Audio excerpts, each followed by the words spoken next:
Bonjour à toutes et à tous et bienvenue dans cette nouvelle vidéo chronique qui va traiter d'un des événements les plus importants de la mythologie conçue par Tolkien, la guerre de la Grande Colère. Enfin, la puissance de Valinor surgit de l'Occident. Le défi des trompettes d'Éowyn fit résonner le ciel, et le Beleriand fut embrasé de la gloire de leurs armes. L'armée des Valar avait pris des formes si jeunes, si belles et si terribles que les montagnes tremblaient sous leurs pas. Le Silmarillion, chapitre 24. Après le massacre des Bouches du Sirion par les fils de Fëanor, vers la fin du Premier Âge, Elwing, la femme d'Eärendil, qui détentait un des 3 Silmarils, se jeta à la mer. Néanmoins, elle fut sauvée par le Vala des océans, Ulmo, qui la transforma en cygne. Cette dernière vola alors vers les mers inexplorées, dans le but de retrouver son mari, parti pour le large. Quand Eärendil apprit ces événements, il partit, lui, sa femme et le Silmarils volés à Morgoth, vers l'ouest, dans le but de demander la grâce des Eldar et des Édains aux Valar. Après avoir accosté sur les rivages d'Aman et d'avoir délivré leur message aux puissants, Manwë, le chef des Valar, décida d'entendre leurs supplications, et ainsi de partir en guerre contre Morgoth. Dès lors, les Vanyar et les Noldor d'Aman se préparèrent à la guerre.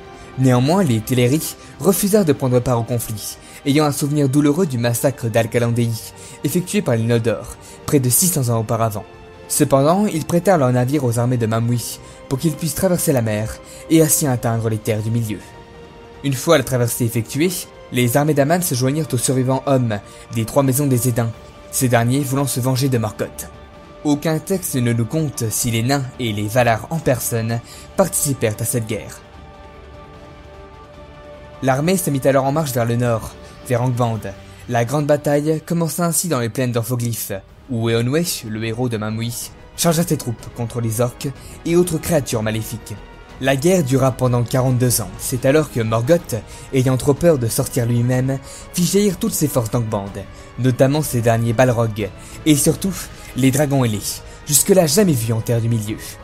Leur nombre était tel que tout le nord du Beleriand faisait office de champ de bataille. C'est alors que les dragons repoussèrent le front vers le sud, jusqu'à ce que Eärendil descendit des boules célestes à bord de Vingilo, son navire, accompagné de Torondor et de tous les oiseaux du ciel. Ainsi s'engagea un combat aérien entre Eärendil et Ankalegon le Noir, le plus puissant dragon ailé, au bout duquel ce dernier fut mortellement blessé. La bête s'écrasa alors sur le Tangorodrim, signant ainsi la chute d'Angband. L'armée d'Aman réussit à détruire la presque totalité des Balrogs, les survivants se cachant dès lors dans les profondeurs du monde. De même pour les dragons, où un seul couple réussit à fuir vers l'est. Eowyn pénétra alors dans Angband. Face à lui, Morgoth s'enfuit pour se cacher au plus profond de ses mines, implorant le pardon de ses frères. Néanmoins, Eowyn n'eut aucune pitié envers lui. Ce dernier lui coupa alors les membres, lui arracha les 2 derniers Silmarils et l'emmena en Aman, où les Valar l'expulsèrent des sphères du monde. Sauron, quant à lui, réussit à convaincre Eowyn de son pardon. Ce dernier lui demanda alors de se rendre à Valinor pour y être jugé par les Valar.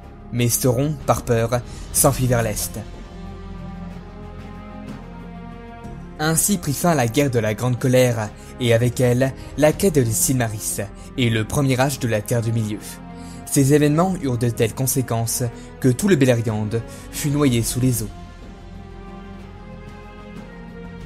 Voilà, cette vidéo est à présent terminée, j'espère qu'elle vous aura plu. Si c'est le cas, n'hésitez pas à la partager autour de vous. Quant à moi, je vous retrouve bientôt dans d'autres vidéos. Allez, salut à tous!